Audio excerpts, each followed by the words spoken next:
그래서 성경 조건법, 성경 조감의 중요성, 이 책이 주는 유익, 그다음에 네 번째는 성경 기초 상식, 그다음 성경의 새 골격, 역사적 요약, 다양성과 통일성, 특별한 용어, 그다음에 이제 이 작가의 개인적 신앙 경험을 특별히 구원 확신을 기준으로 해서 거기에 기록해 주고 있어요. 그러면서 여러분한테 도전을 해요. How about you? 당신 어떻습니까? 라고 도전을 하고 있어요. 그래서 이 책을 따라서 공부를 하다 보면 한 과정이 몇 시간을 해도 부족해요. 사실 성경 접근법이라고 하는 이 성경 공부 방법론만 해도 한 학기 과정이에요. 신학교에서. 그렇다고 한다면 여러분 이 과정이 얼마나 빨리 진행되는지를 생각하시고 충분히 숙지하셔야 돼요. 준비를 해 오셔야 유익할 거예요. 그렇지 않으면 그냥 잊어버려요. 여러분 저는 이 과정이 그리스도인들에게 꼭 머릿속으로 프레임, 시스메릭이라고 하죠. 이성적으로 갖춰오고 있어야 될 과정이다. 이렇게 생각해요. 그래야 성경을 쉽게 이해하는 데 도움이 될 수 있어요. 자, 그러면 접근법이 무엇인가 하는 거예요. 성경이든 어느 학문이든 접근할 수 있는 방법 두 가지가 있어요. 하나는 뭐냐면 사물도 마찬가지고요. 여러분들이 무엇을 알기 위해서 접근하기 위해서 하물며 자동차에 대해서 알고 싶다. 그렇게 생각하시거나 혹은 비즈니스에 대해서 알고 싶다. 어떤 회사에 대해서 알고 싶다. 그러면 먼저 이제 두 가지 접근법이 있는데 하나는 먼저 종합적으로 본다. 산을 본다. 숲을 본다. 이런 거죠. 그죠? 전체적인 걸 보는 거죠. 그래서 밖에서부터 전체적인 것부터 이해하고 그 다음에 어때요? 세부적으로 들어가는 거예요. 다른 방법은 뭐냐면 세부적인 것부터 시작해서 전체적인 것으로 이해해 가는 과정이에요. 성경 같은 경우는요. 그래서 전체를 역사적으로 흐름을 먼저 살펴보고 그 다음에 점점 들어가서 마태복음 이렇게 되겠죠. 성경 전체에서 쭉 살펴보다가 복음서가 되든지 그다음에 마태복음이 되든지 1장이 되든지 한 단락이 되든지 한 비유가 되든지 이렇게 가는 것이 뭐예요? 종합적 접근 방법이에요. 그런데 분석적 접근 방법은 저희들이 성경 공부해 본 것처럼 1절을 읽고 이게 무슨 뜻 아니면 낱말을 보고 무슨 뜻 보통 목사님께서 설교하시는 방법 이런 것이 바로 분석적 접근 방법이에요. 그래서 종합적인 것은 제목이나 인물이나 주제별이나 사건별로 성경 공부를 하는 것이 이에 속해요. 그런데 저희 작년 성경 공부에서 이 방법을 거의 사용하지 않아 왔어요. 다만 저희들이 언젠가 주제별로 한번 한 적이 있죠. 하나님이 누구신가, 성경이란 무엇인가 이런 부분은 전체적 성경 전체를 종합해서 그 주제만 뽑아서 살펴본 부분이죠. 그런데 대부분 저희들이 공부해 왔던 것은 분석적이고요. 책별 마태복음 넘어와서 이런 식으로 선택해서 지난번에는 우리가 출애굽기 레위기를 했죠. 그래서 장, 절 분석해 하면서 낱말 이러한 것을 공부했었어요. 여기에는 중요한 것을 보면 전체적 맥락을 살펴본 데 초점을 이번에는 둔다 그런 거예요. 그렇죠? 자, 그러면 이것이 접근법이에요. 여러분 교재에 보면 나와요. 종합적인 것은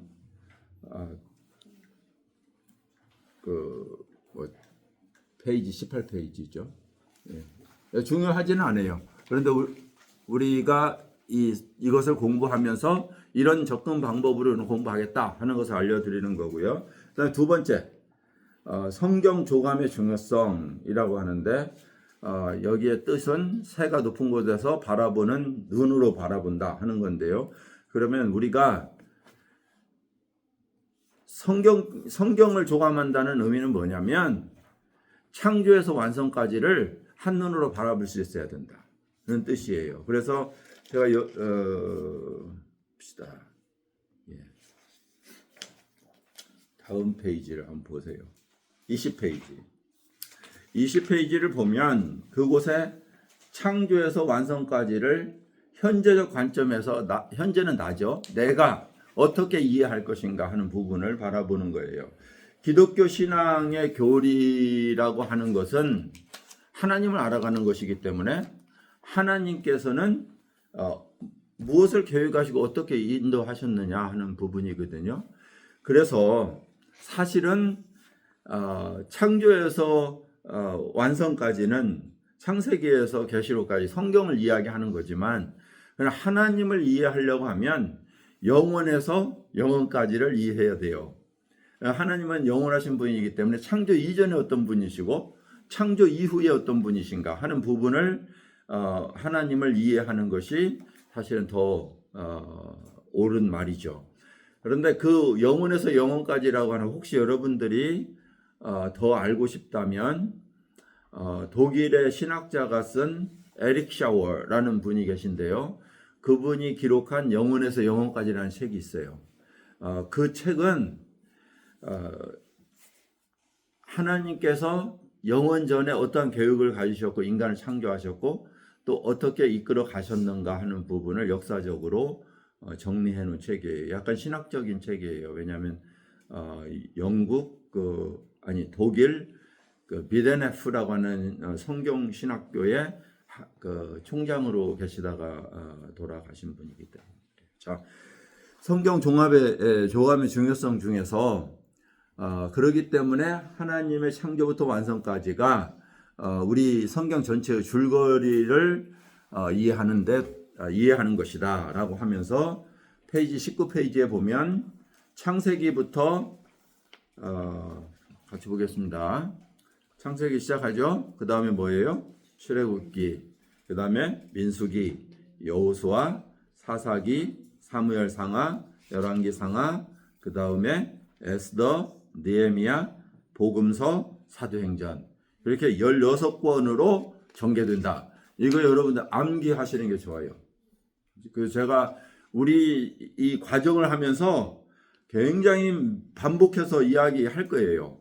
자연적으로 여러분들이 암기할 거라고 생각이 되지만 하나님의 그 성경 역사의 흐름은 불과 16권이지만 사실 16권도 안 돼요. 왜냐하면 복음서가 4개나 되잖아요. 4개를 빼버리면 복음서, 사도행전 그렇게 되면은 사실 16권도 안 돼요. 그러니까 손가락으로 꼽으면서 잘 할 수 있을 거라고 생각이 돼요. 이것을 이해하면 하나님의 역사의 흐름을 이해하고 성경 전체의 그 역사 시대에 어떻게 나타나셨는가를 여러분들이 이해할 수 있다. 그러니까 얼마나 쉬워요. 성경 자체가. 12권으로 정리를 할 때 12권으로 정리하는데 다른 성경들은 어느 시대에 어떻게 포함되느냐를 이해하는 거예요. 예를 들면 우리가 창세기를 공부하면 그 시대에 포함되는 게 욥기예요. 욥기예요. 아브라함 시대의 욥기거든요. 그러니까 나중에 어느 시대에 이 성경이 포함된다라고 하는 것을 이제 집어넣기 시작할 거예요. 이사야서, 그러면 열왕기 시대거든요. 포로 막 전에 한 100년 전에 그러면 열왕기 시대에 이때 이사야가 예언했구나. 그래서 이런 이야기가 있었구나. 이렇게 이해하기 시작하는 거예요. 짧은 질문. 예. 역대성하는 여기서 빠져 있는데요. 예, 그렇죠. 열왕기랑 열왕기가 야사는 아닌데 야사라면 역대는 정사예요. 정사는 무슨 말인지 이해하시죠? 야사와 정사. 정사는 업적에 좋은 것만 기록하게 돼 있어요. 그래서 흠이 기록되어 있지 않아요. 그래서 야사에 정사가 이렇게 끼어갔는데 좋은 왕만 기록하는 거예요. 그래서 그것이 중복되기 때문에 그걸 뺀 거예요. 우리 공부할 때 나중에 그걸 어떻게 포함되는가를 이제 이야기하게 되겠어요. 예, 좋은 질문입니다. 자, 이 책에서 그 얻는 유익 그 21페이지가 있는데요. 사실 21페이지의 이야기는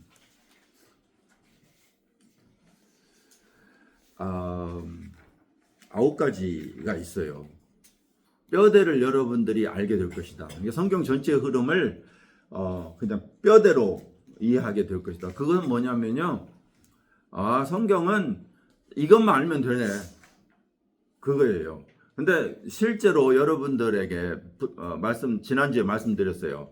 성경이 무엇라고 기록되었느냐를 볼 수 있는 게 뼈대예요. 근데 실제로 성경 어떻게 읽느냐 하는 것은요, 영적인 거예요. 영적인 것과 기록된 것을 읽는 건 틀리다고 제가 말씀드렸어요. 기록된 것은 성경은 어떤 내용일까를 살펴보는 거고요. 이게 하나님 이렇게 말씀하셨구나 라고 하는 거고요. 그래서 율법사들이 그렇게 했다고 그랬어요. 그런데 그것을 이해하는 것은요, 성령님이 아니면 이해할 수가 없어요. 하나님께서 거기에 포함시킨 내용이에요. 한 예를 들면요, 다윗이 많은 대적 가운데서 고난을 당할 때 거의 죽음 가운데 있게 돼. 그런 수없는 전쟁 속에서. 그러니까 다윗은 어떤 고백을 하냐면, 하나님께서 높이 오르셔서 내 대적을 사로잡으시고 하나님의 영광을 취하십시오. 뭐 이런 말씀을 해요. 그런데 바울 사도는 뭐라고 이야기하냐면, 이걸 읽으면서 올라가셔서 사로잡은 자를 사로잡고 하나님께서 높임을 받으시고 인간에게 선물을 주셨도다. 이렇게 이야기해요. 에베소서에. 예? 다윗은 무슨 고백을 한 거예요? 자기 이야기를 한 거잖아요. 자기가 현재 당하는 고통을 이야기했잖아요. 그것은 우리가 읽으면서 하나님께서는 높이 계셔서 우리의 대적을 하감하시고 내 상태를 아시고 나를 위로하시고 나를 어둠 가운데서 승리케 하시는 분이시다. 이것은 그냥 기록된 것을 이해하는 거고요. 바울 사도는 어때요? 바로 올리신 분이 아니면, 내리신 분이 아니면 누가 올라가리요? 높이 오르셔서 이 속에서 누구를 찾아냈어요? 누구를? 예수를 찾아내신 거예요. 그죠? 높이 오르셔서 이곳에서 뭘 생각했냐면, 내리신 분이 아니면 오르신 분이 누가 있을까? 그분이 누구시에요? 예수 그리스도예요. 내려오셔서 누구를 잡아댔어요? 사로잡은 자 누구예요? 사탄을 사로잡으시고, 이 이야기를 바울은 보신 거라니까요. 그러니까 우리가 성경을 읽을 때에 기록된 자체 속에서도 교훈을 받을 수 있지만, 그러나 그 영적 의미를 발견하는 것은 성령께서 하시는 것이다는 거예요. 그러니까 뼈대를 아는 것이 굉장히 중요해요. 먼저 그것을 이해해야 돼요. 그러나 그 속에 더 깊이 들어갈 수 있는 그러한 부분. 그래서 이것을 이 책을 그 유익 9가지가 있는데, 이 9가지를 우리는 유형적으로 성경을 이해할 수 있도록 참 도움이 되니까 좋아요. 그런데 여러분 안에 가져야 될 마음의 자세가 더 중요하다고 저는 생각해요. 이것은 기록되어 있잖아요. 그래서 여러분의 마음의 자세는 먼저 목마름이 있어야 돼요. 하나님을 향한, 내가 예수를 믿는다고 하는데 정말 말씀에 대한 내가 말씀이 필요하다. 하나님을 더 알아야 되겠다. 이런 영적 목마름이 있어야 돼요.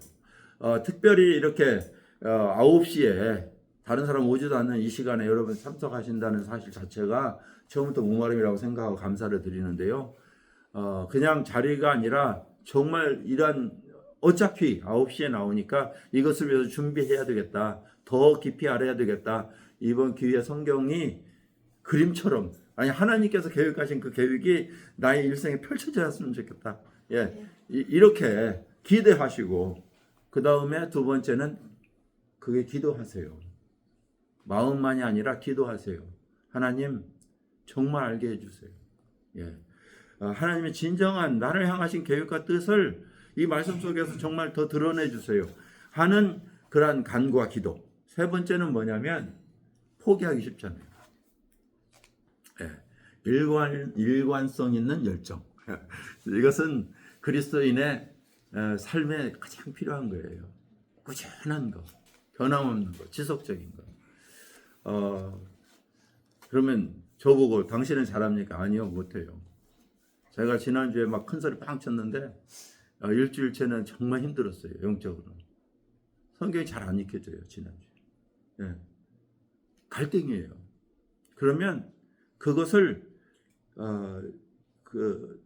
내 자신을 쳐서 복종시키는 그런 시간이 필요해요. 예. 끌어가야 돼요. 그래서 우리의 삶에는 운동도 그렇잖아요. 하다 보면 하기 싫은 거예요. 이게 나태해지는 그 순간이 있어요. 그러면 그런 시간 속에 나를 끌어줘야 돼요. 근데 사실은 그 끌어가는 그것이 교회예요. 형제 자매들이고 교회예요. 나에게 그러한 환경 속으로 강압적인 그걸 육체의 연습이라고 하는데요. 그 강압적으로 끌어가는 것은 약간의 유익은 있어요. 약간의 유익은. 근데 경건 하나님과 함께하면 범사에 유익하다고 돼 있잖아요. 그래서 나를 육체적으로 훈련시키는 것이 필요해요. 습관화시키는 거. 그래서 이 세 가지, 뭐 여기서 이 시간 또 이거 다 잡아보면 안 되죠. 자, 그래서 이 세 가지가 여러분에게 꼭 필요한 부분이에요. 이 책에서 유익을 얻기 위해서. 자, 한 분이 이걸 어떻게 할까요? 읽을 필요 없겠죠? 9가지 하면서 참 여러분들이 유익을 느끼게 될 거예요. 자, 그 다음에 성경에 대한 기초 상식이에요. 이게 참 그게 중요한 거 아니에요. 성경이 몇 권이면 어떻고 뭐 중요한 건 아니에요. 그런데 굉장히 사람들이 조직적으로 이걸 찾아냈어요. 여기 여러분들 그림 제가 놓은 그림은 사실 간단하게 놓으려고 했는데요. 이 책에 나온 그림 보세요. 22페이지. 올드 테스트먼트라고 하는 영어 성경에서 올드 스펠링이 3자고 테스트먼이 9자더라. 그래서 그 숫자를 합쳐보니까 39이더라. 그래서 어때요? 구약 성경은 39권이다. 이렇게 찾아낸 거예요. 약간 억지스럽죠? 이거 뭐 하나님 의도하고 해석했어요. 그런데 이 사람의 머리는요, 이거 그럴듯하네. 이렇게 연관지어서 암기하면 잘 의여져요. 그래서 39라는 거죠. 그런데 3 곱하기 9는 27이니까 신약 성경은 27이다. 그래서 구약 성경은 39권, 신약 성경은 27권, 합치면 66권이다. 이걸 지금 기초 상식이라고 하고 있는 거예요. 근데 여러분 뭐 이렇게 암기하셔도 좋고요. 그냥 397분 끝나는데 시간이 그래도 그것도 잊어버릴까봐 그렇게 한 거죠. 예, 자, 그 다음에 성경의 새 골격, 이건 약간 중요하죠. 오늘 제가 이걸 공부하고 마치는 게 아니에요. 또 나와요. 이게 반복 속에서 여러분 이해하겠는데, 그러나 이 구약 성경과 신약 성경의 초점은 뭐냐? 첫 번째는 하나님 역사의 흐름이에요. 그죠? 그래서 역사의 흐름이 몇 권이라고 그랬어요? 전에 16권을 알아라 그랬죠? 그 16권을 알아라고 했는데, 그 16권이 구약 성경과 신약 성경 합친 거라고 그랬어요. 역사의 흐름이에요. 그런데 성경을 세 골격으로 나누니까 역사와 체험과 예언, 이 세 가지로 돼 있다는 거예요. 근데 역사적으로 흐름은 아까 볼 때 16권으로 이해하면 우리가 이해할 수 있다. 그렇게 이야기를 했죠. 근데 하나님의 역사가 구약 성경은 또 세분화하면 17권이고 신약 성경은 5권이다. 나중에 뒷부분에서 구약을 분석할 때 왜 17권인가 또 나와요. 그리고 신약을 분석할 때 5권 이야기가 나와요. 근데 신약은 딱 2개예요. 복음, 사도행전. 예수님의 역사, 교회의 역사. 그렇게 돼 있어요. 그리고 앞으로 일어날 일 계시록. 이건 신약 성경의 뼈대는 간단하죠. 그렇죠? 복음서 뭐예요? 복음서. 그다음에 교회의 역사 뭐예요? 사도행전. 교회의 역사 속에서 이런 교회의 문제점을 지적한 책들 서신서. 예? 그리고 앞으로 일어날 일 계시록. 그래서 신약 성경은 쉽죠. 굉장히. 그다음에 구약 성경은요. 역사적으로 하나님의 창조와 함께 그 다음에 하나님께서 계획하신 창세기는 두 부분으로 되어 있어요. 앞으로도 할 거예요. 근데 지금 여러분들한테 뭐예요? 뼈대를 생각하도록 제가 도움을 드리는데요. 창세기는 두 개예요. 창조 11장까지 그 다음에 족장 3명 그거예요. 자, 보겠습니다. 창조가 11장까지 바벨탑에서 마치고요. 그 다음에 12장부터는 아브라함을 선택해요. 족장. 그 다음에 두 번 아들은 누구예요? 아브라함의 아들 이삭. 그 야곱의 아들 죄송합니다. 죄송합니다. 족장 다시 할게요. 아브라함의 아들 이삭, 이삭의 아들 야곱. 그렇게 세 족장이 나와요. 그런데 세 족장 이야기 속에서 그 아들 요셉을 애굽으로 팔게 해요. 그래서 아브라함에게 약속했던 그 400년 동안에 너희 자손의 노예 생활이 애굽에서 시작되는 거예요. 400년 동안. 지난주에 400년 이야기했죠. 자, 그 다음으로 가면요. 그래서 역사는 히스토리다 이렇게 이야기하고 있어요. 오늘 사실 여러분들이 그림 속에서 꼭 이해해야 되는 부분이 바로 24페이지에 있는 새 골격으로 본 성경의 역사라고 하는 거예요. 자, 새 골격으로 본 성경의 역사. 뼈대가 세 개다라는 거죠. 창세기부터 시작해서 방금 말씀드린 것처럼 창조와 그 다음에 뭐예요? 세 족장. 그 다음에 출애굽 애굽으로 야곱이 갔고요. 그곳에서 400년 후에 모세를 통해서 출애굽하죠. 그 출애굽하면서 하나님께서는 자기를 섬기는 자녀 삼으셔서 제사와 지난번 말씀드렸죠. 섬김, 봉사, 예배와 섬김을 그들에게 주셨고요. 우리 출애굽기 공부했어요. 그 다음에 레위기, 성결, 하나님 앞에 어떻게 살아야 되는지를 말씀하셨죠. 그 다음에 불순종한 자들을 광야에서 방황하게 하시고 민수기 거기에서 태어난 자들에게 이거 보고 계시죠? 거기에서 태어난 자들에게 하나님께서 다시 명령하시는 게 신명기예요. 가을 학기 때 저희들이 민수기와 신명기를 공부하게 될 거예요. 자, 그리고요. 가나안 땅 약속의 땅에 모세는 못 들어가고 누가 들어가요? 여호수아가 들어가죠. 그 여호수아가 들어가서 가나안 땅을 정복하고 정착하는 그 시기를 여호와서라고 하는데 가나안 정착기예요. 가나안 땅에 들어가 정착한 그들이 하나님의 백성으로서 하나님을 왕으로 섬기며 살아야 되는 하나님의 왕정기 사사기. 하나님께서 범죄한 그들에게 사사를 일으키셔서 구원하셨다. 그러한 사사기 시대가 지난 때에 그 사사 시대에 한 사람이 있었는데 엘리멜렉이라는 사람이 흉년이 들어 모압 땅으로 내려갔다. 뭐예요? 그의 아내는 나오미였다. 그 룻기죠. 그죠? 그 룻기가 거기에 들어가 있어요. 물론 룻기는 사사기에 포함되어야 되지만 왜 룻기를 넣어놨느냐? 룻은 누구와 결혼해요? 보아스와 결혼해요. 보아스가 아들을 낳았는데 오벳을 낳았어요. 오벳이 아들을 낳았는데 이새가 나왔어요. 이새가 아들을 낳았는데 다윗 왕을 낳았단 말이에요. 그러니까 지금 무엇으로 가고 있는 게요? 왕으로 가고 있는 거예요. 왕으로. 왕정으로 들어가는 거예요.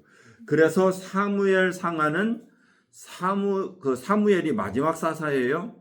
그 사무엘이 백성들의 요청에 따라서 왕을 세워요.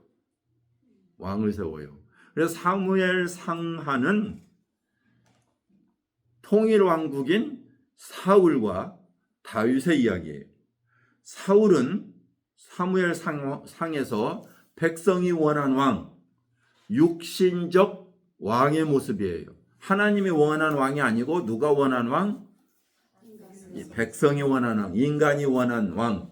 그런데 사무엘 마지막에 그를 패하시고 누구를 세우시냐면 다윗을 세워요.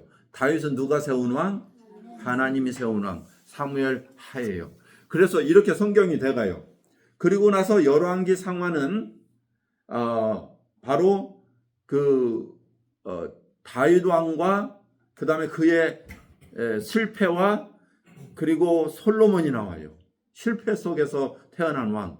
그런데 솔로몬에게는 하나님을 섬김과 육신의 성공 두 가지에 겸하는 그 마음이 담기게 돼요. 그리고 그 둘이 나뉘어요.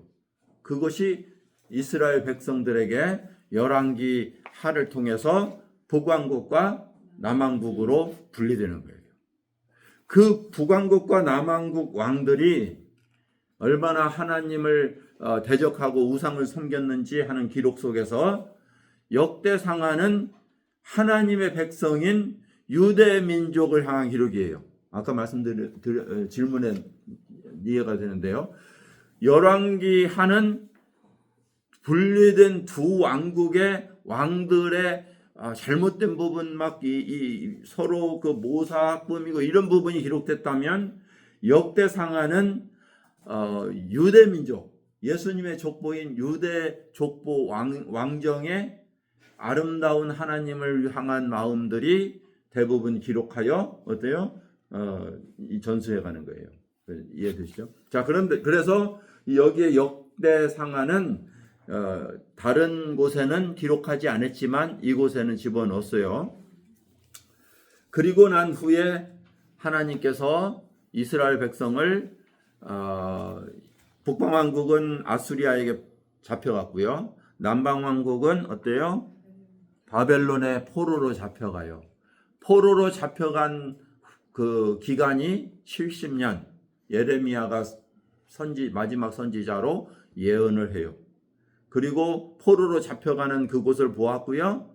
그 다음 예레미야는 황폐한 예루살렘에 남아서 그 황폐한 곳을 향해서 눈물 지으면서 노래를 해요. 슬픔의 기도를 해요. 그것이 에레미야 애가예요. 자, 그리고 잡혀간 포로가 예루살렘을 향해서 기록한 첫 번째 포로로 잡혀간 사람이 에스겔이에요. 그리고 다니엘이에요. 그 에스겔과 다니엘은 바벨론에서 예언하는 거예요. 왜 바벨론에서 예언할까요? 포로로 잡혀간 너희들아, 위로 희망을 가져라. 하나님께서는 여전히 너희를 살리실 거야. 너희들이 마른 뼈다귀와 같을지라도 하나님께서 생기를 불어넣으셔서 다시 군대로 만들어 주실 거야. 이게 누구예요? 뭐예요? 에스겔서라니까요.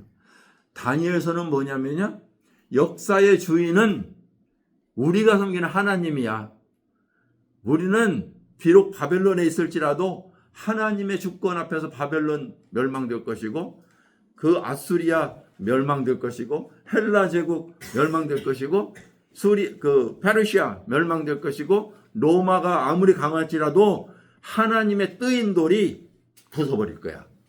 그 뜨인 돌이 누굴까요? 하나님의 왕국 예수 그리스도를 예언하는 거예요.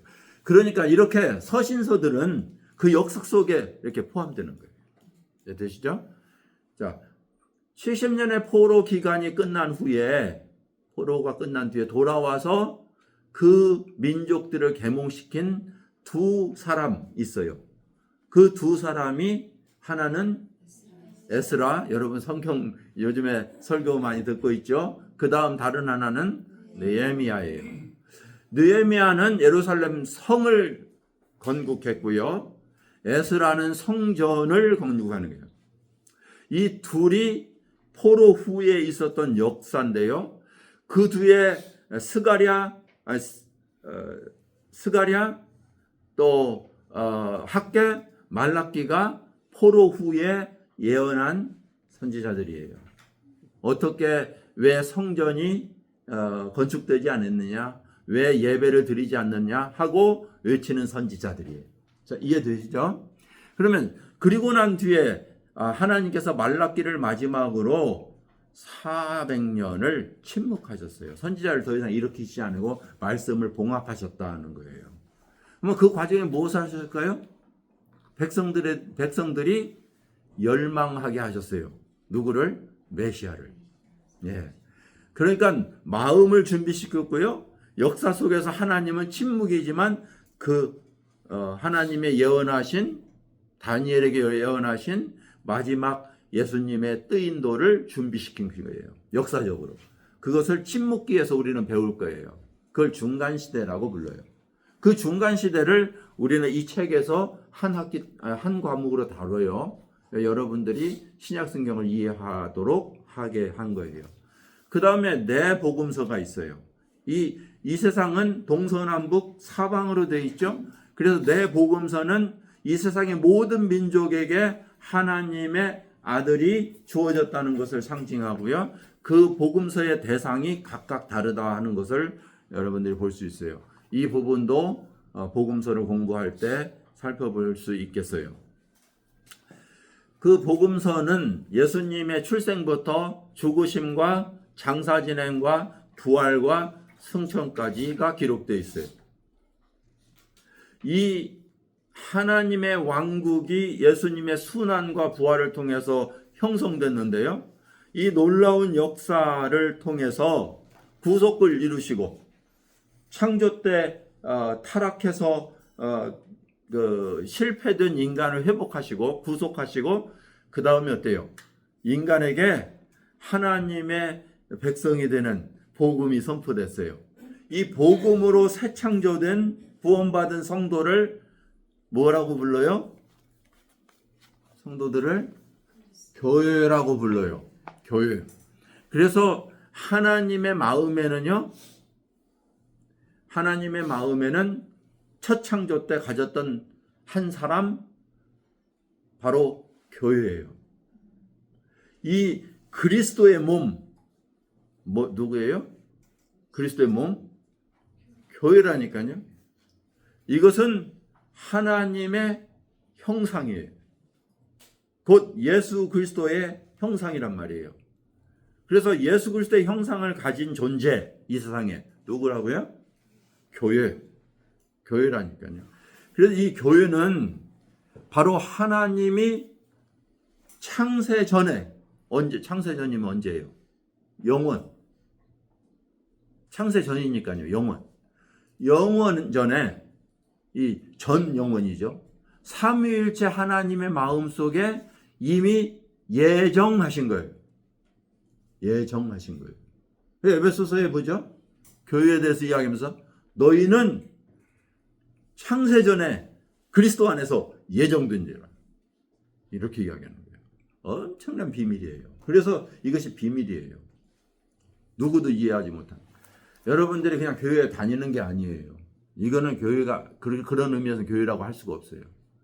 교회는 하나님이 핏값을 주고 구원한 한 사람 한 사람을 하나님이 모아놓은 것이 교회예요. 그래서 이 교회라는 사실을 여러분들이 제대로 이해하면 이 교회가 얼마나 소중하고 얼마나 영광스럽고 얼마나 놀라운 것인가를 이해하게 돼요. 바울 사도가요, 견딜 수 없는 감탄을 해요. 이 에베소서 1장 시작하면서요, 인사하더니요, 찬송하리로다 우리 아버지 하나님께서 우리를 그리스도 안에서 구원하다. 이게 얼마나 놀라운 사실이었는지요, 감탄을 하는 걸 볼 수 있어요. 그러니까 여러분들이 이 교회에 대한 새로운 이해가 필요해요. 신약 성경의 역사는요, 교회의 역사예요. 교회의 역사. 하나님의 백성, 그 역사 속에서 일어나는 모든 문제를 다루는 게 뭐예요? 서신서라니까요. 서신서. 그리고 하나님께서 그 교회에게 너희가 이 세상에서 환난을 당하지만 내가 이것이 전부가 아니야 하고 소망을 준 책이 뭐예요? 계시록이에요. 성경이 이렇게 되어 있어요. 이 짧은 시간에 여러분들이 성경 전체를 이해한 거예요. 이게 성경의 파노라마예요. 이 파노라마를 여러분 이해하게 될 거예요. 이 이야기가 바로 성경의 역사의 요약인데 여러분 6번째에 기록되어 있어요. 제가 지금까지 그 6번을 이야기한 거예요. 가장 중요한 부분이에요. 여러분들은 이 뼈대를 제가 지금까지 이야기한 이 이야기를 10분 동안 이야기했는데요. 여러분들이 이야기할 수 있어야 해요. 곱씹으세요. 창세기부터 시작해서 제가 이야기한 걸 생각하면서 쭉 이야기할 수 있어야 돼요. 이것이 누구예요? 스데반이 죽으면서 이야기한 거예요. 네. 또 베드로가 사람들 앞에서 설교할 때 사용한 거예요. 비슷하게 이렇게 이끌어가요.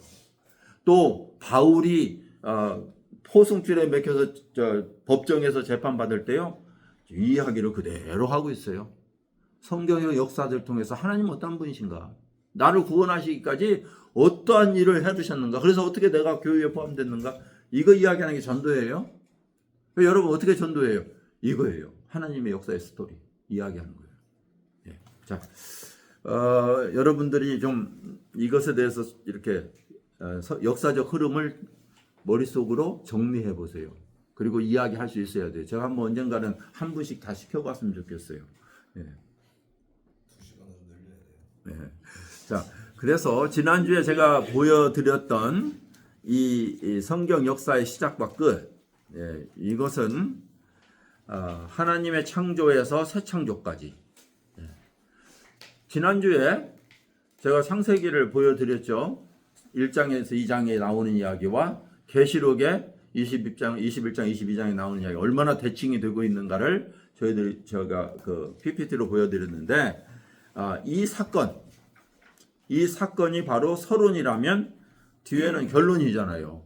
그리고 이 창조는 영원전에 가였던 하나님 계획의 시작이라면 완성은 영원으로 들어가시는 하나님의 창조의 완성이란 말이에요. 이것을 하나님께서 범죄한 인간, 무지한 인간, 하나님을 이해하지 못하는 인간에게 계시로 나타내 준 것이, 계시란 게 뭐예요? 우리에게 껍질 벗겨 준 것이 그게 계시예요. 예. 뭐라고요?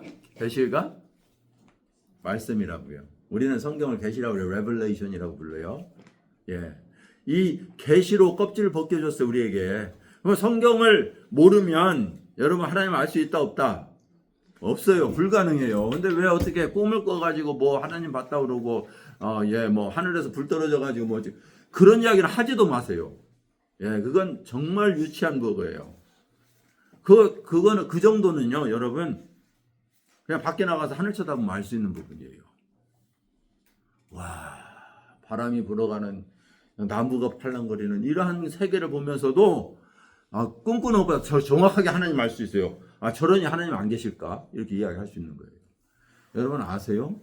이 나뭇 이파리에 한 가지가 똑같은 나뭇잎이 없대요. 이 세상에. 떨어진 나무와 앞으로 피어날 나무가 한 개도 같은 모양이 없대요. 어느 한 개도. 하늘에 떨어지는 눈송이조차도 그 모양이 다 다르대요. 100% 다르대요. 사람이 태어나서 이 인류에 살아간 모든 인간의 얼굴이 하나도 같지 않아요. 이게 얼마나 어메이징해요. 이게 하나님의 그 오묘하심을 생각해 보세요. 이 창조의 오묘하심이에요. 그런데 이것이 꿈과 비교할 수 있어요? 천만에요. 아니에요.